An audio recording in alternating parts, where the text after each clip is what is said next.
Well, a couple of milestones this week. Whoever thought I'd get today that I'd be able to weld these on and get it straight, and they look really cool. It actually doesn't even look like a Falcon anymore, so I'm hanging to see that in paint. Talking about paint, I finally got some filler into something, so the bumper's got some filler in it. We're going to paint that, so that'll be next week. Don't forget Astill Design Extra now. We've got a separate section on that, and I'll be bringing that to you each week. And keep subscribing. We've hit 6,500. Let's see if we can get to 7,000 by Christmas. Well, New Year. So enjoy the show.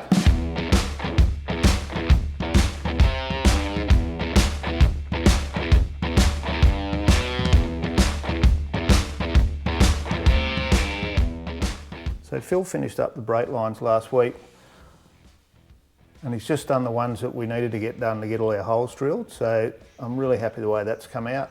Nice and neat, functional, and we needed to go back around like that to get around the big rocker covers on the Boss 9. So I'll take you around and show you the inside now. So on the inside we've got the ABS module there, so he's managed to make the lines that need to be made there, and all these now will fit in behind the air conditioning and all. And then if we get over this side, one behind the pedal is going out to the right hand front wheel. And then these two up here go inside, out through to the master cylinder. Now they'll all come back out again, but I just needed to get all the holes drilled. And we've made this hole a bit bigger than now, so we'll make a cover plate for that. Because we've basically got two firewalls, it's not structural, so we'll make a cover plate and that'll go back up under the carpet.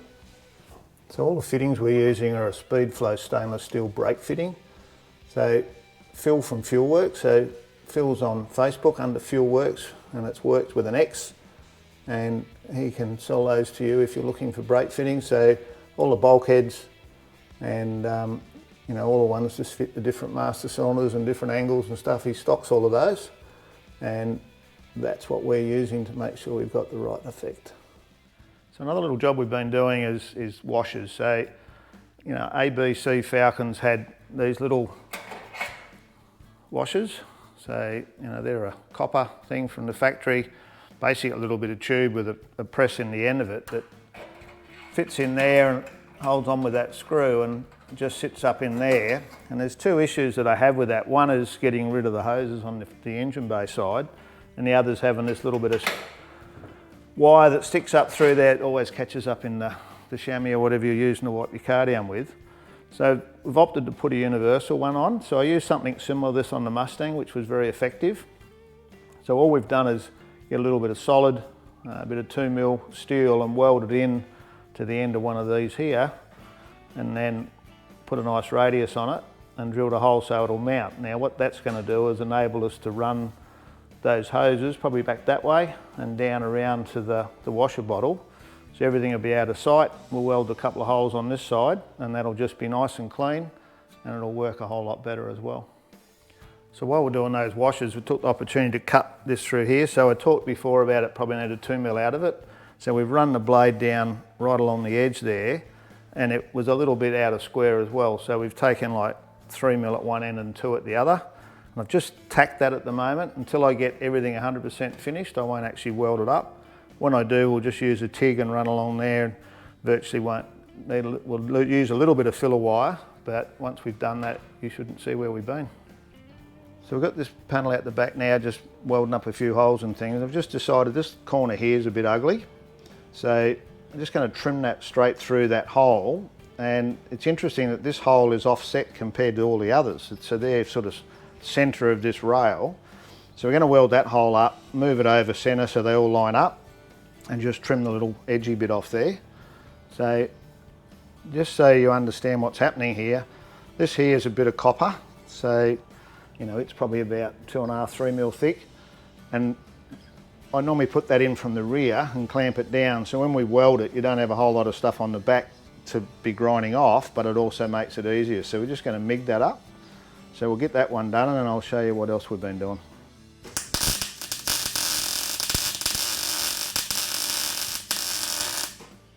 Righto, so that's what the back end's up looking like. So like I said, makes that a lot easier to grind off and helps with the penetration. And then we've done the same here. So had the copper on the back, So this is the original hole from that wire washer, and you can see here where we've actually welded that little plate up there to be able to mount the universal one on the front. So bit of plate in there, bit of weld, and then fold the hole up to make it look like it was always there.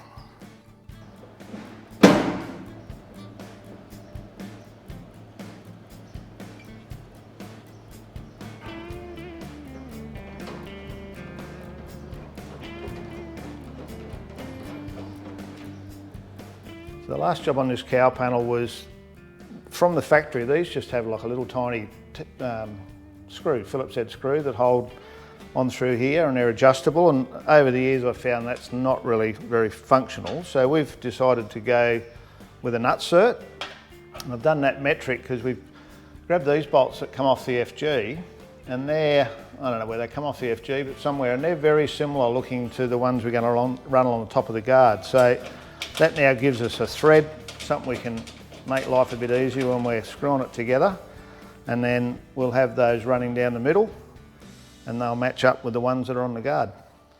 So I'm going to progress these nose cones this morning. So I'd showed you before how we've sort of cut them to get our shape right. So they were quite deep.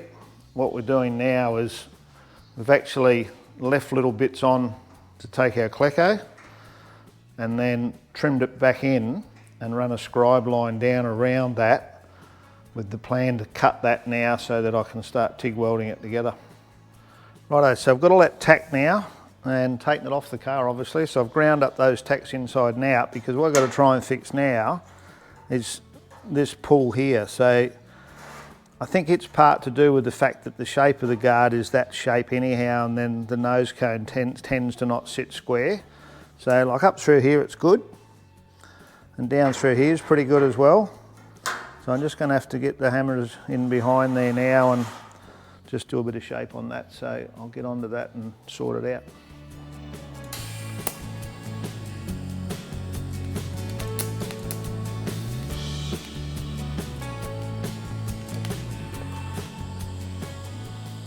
So I've got to apologise, I had that tacked together and you see me starting to weld it, and then I've got it all welded together and got a bit carried away and ground it up, so you didn't get to see the welding. It was okay, not that flash, but it was okay. So I've done that, I've knocked it around a bit now, so I just was starting to sand it up a bit with the old Merca battery, and thought, well, I may as well show you doing that, because I'm going to then show you how it's looking and what I've got to do. So I'll just buzz this up.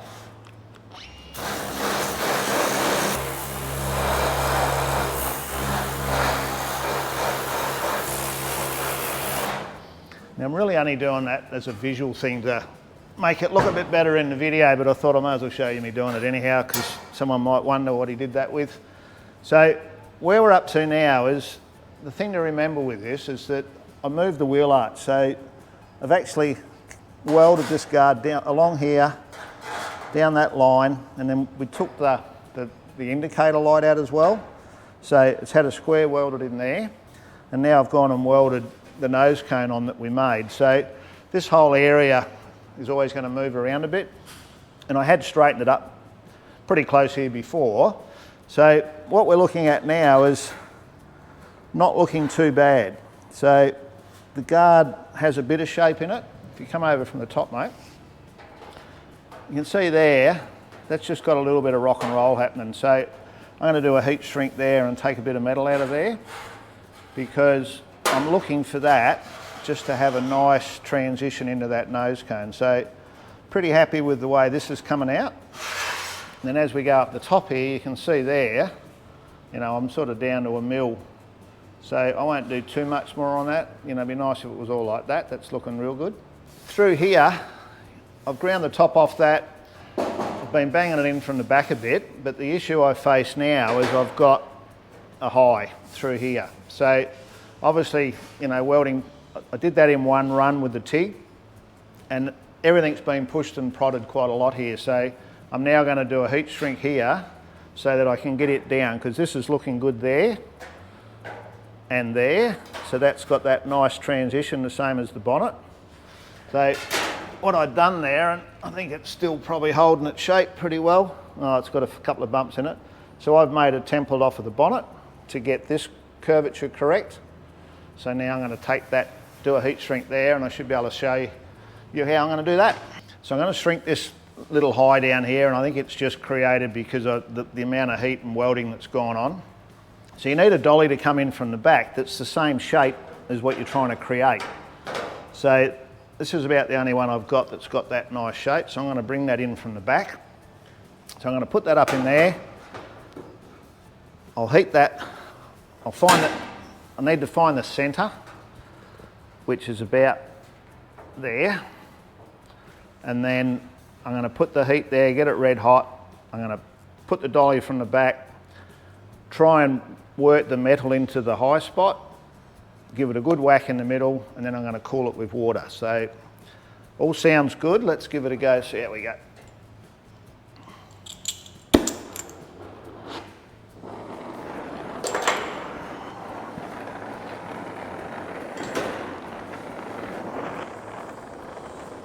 Sort of work in the area that I want to take the metal from. Get it red hot. Oh no, I haven't got the right hammer.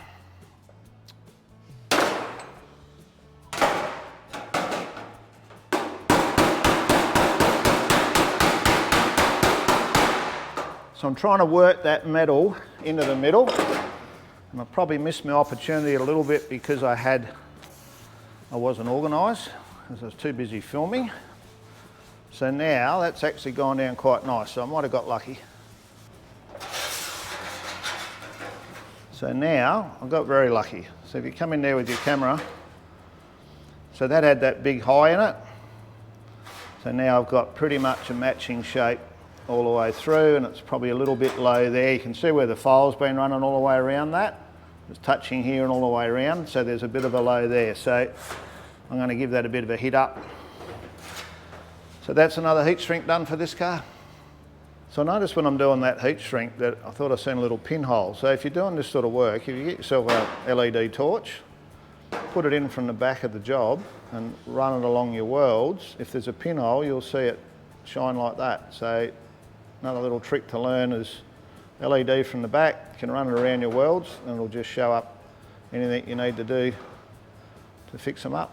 Righto, so I've done that shrink now. I'm just going to give it a quick file up. So, as I always say, just a decent quality file. I like a single cut. This one doesn't even say what it is.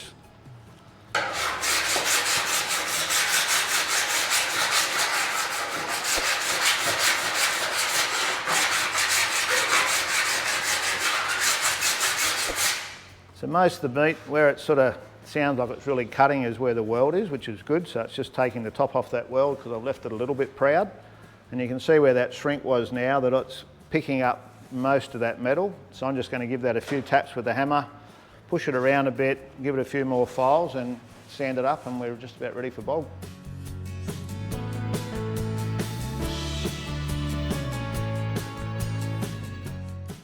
Seeing I had the spare out of this thing, I decided that I'd actually give the old exhaust tips a bit of a clean. So I do this, you know, probably once a year. So this is Mother's Chrome Polish, which is a product that I really like. Well, I like all this stuff. I'm going to keep saying I like it, but I don't find too many products that they make that don't work. So what I like about this is just how quick it is. So this is just build up road grime, you know, obviously the old exhaust side of things. But you can see there just how quickly it cleans up. I don't know what it's based with, but it just seems to tear into that stuff, and this is just a bit of soft rag.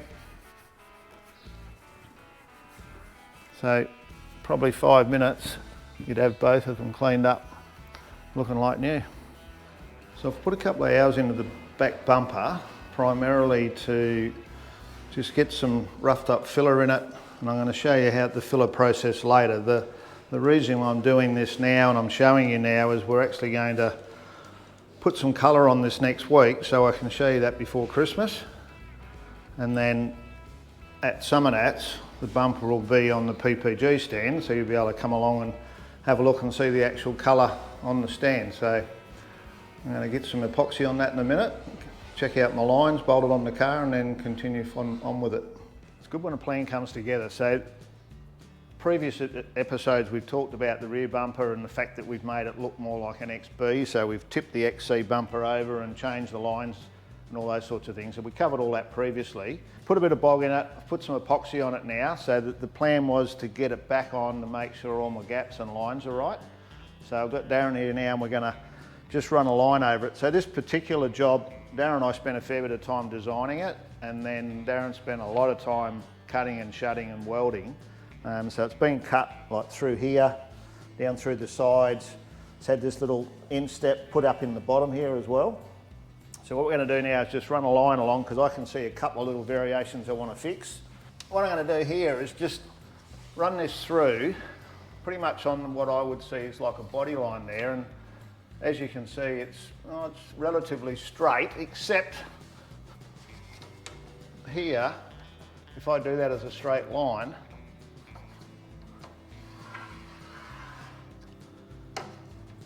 there's a bit of variance there. So I've got a bit of bog in it, so it'll be interesting to see whether I've just not taken enough filler off there, because I've made these nice radiuses here.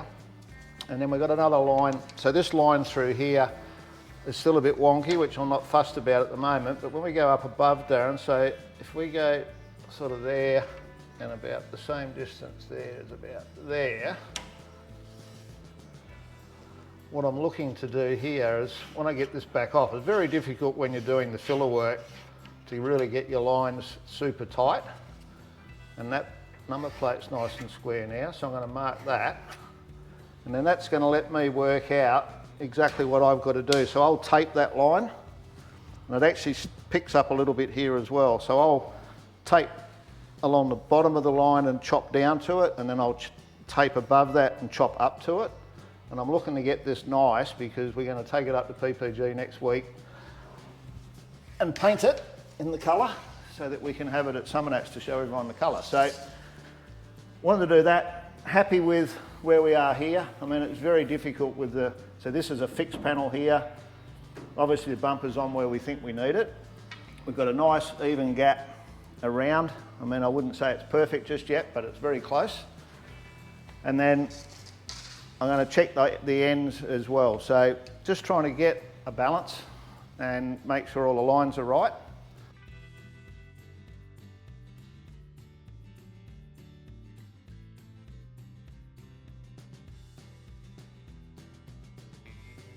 So on the ends here, we actually made some changes. So this bottom line here, we've actually shortened. It normally comes down a lot further.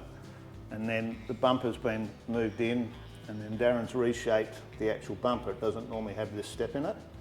So we're just going to check our gaps all the way around.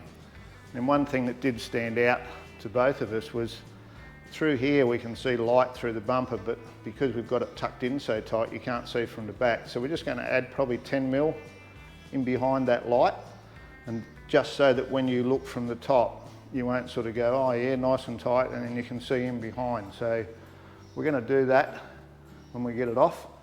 So there's no filler up there or anything, we'll just buzz that epoxy off, weld that up, and that's all part of the process to get it to a stage where you're really happy, you know, 100% happy. And no, this has all been modified here, but there's no bog in any of that yet. That's just all metal, as you can see here. So I'm working towards getting this all stripped out so that we can get some epoxy and seal it all up for Christmas.